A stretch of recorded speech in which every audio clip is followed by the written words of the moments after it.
What's going on, my silly little motherfuckers? All right, listen, I'm gonna give you motherfuckers a funny story because I was chatting with my brother about it, and he finds this shit to be hilarious, and I brought it up the other day, so I'll share it with you motherfuckers because somebody said about the Rikers Island chicken, so it brought back. Anyway, listen, there's this motherfucker. I haven't seen him in a billion years. But when we were younger, he, I don't know, decided his career future, he was going to be a cat burglar. Like, I don't know where he got that one from, but nonetheless, so he was like this, you know, like cool black dude, you know, like, just, I don't know how he decided to want to be a cat burglar, but he was like a cool motherfucker. He was like too heavy set to be like a cat burglar, because like, how you going to climb? We had this whole fucking thing worked out. Like, I don't think you can be a cat burglar. You can't pick locks. You know, your sneakers make too much noise as you walk. So it was just fucked up. But one day he was gonna do on his big score. So we were just laughing, whatever. And this was back in the like 80s. Like, keep that in mind. It was back in that time. So he goes out to do this freaking cat burglary.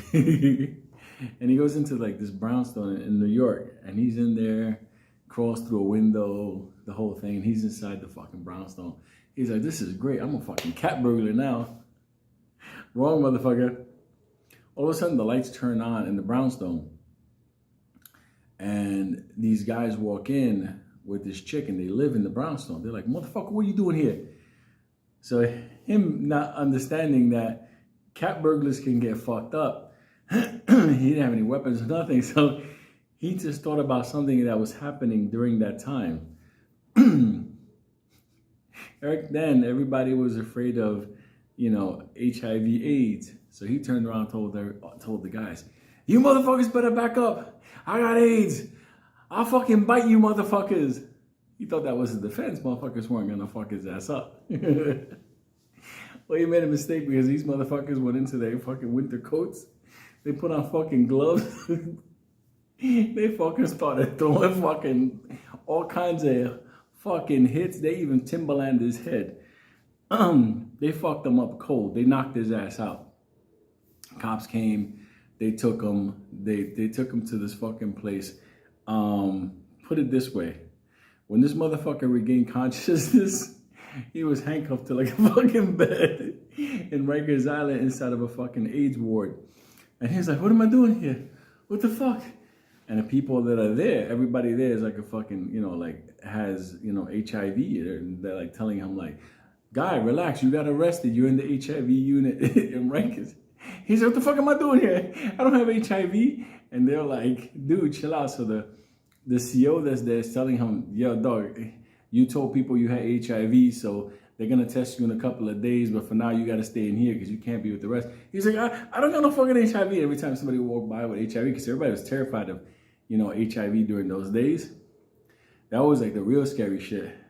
So every time they would walk around, he told me he was like that with the handcuffs. He's moving around. And motherfuckers are coming over. It's okay, don't worry.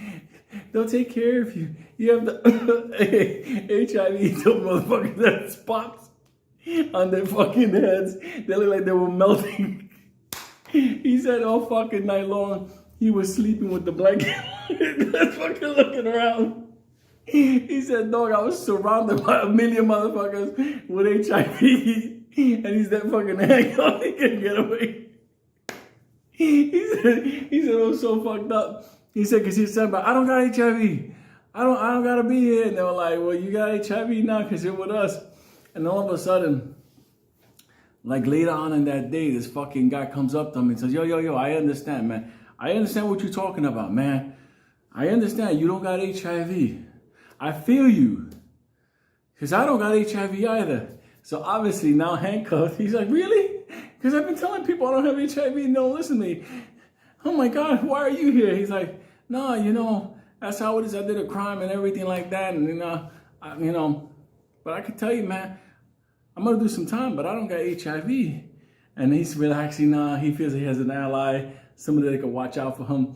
The guy tells him, it's because I got fucking full-blown AIDS. He told him he had full-blown AIDS, which back then, that was the devil. Like, HIV was bad. This motherfucker said he had full-blown AIDS, and my fucking boy was on the bed like that. What are you talking about? Help me. He was stuck in that fucking unit with a motherfucker that had the Black Death, and he was like, dog, don't sit on my bed. He said, the guy came over.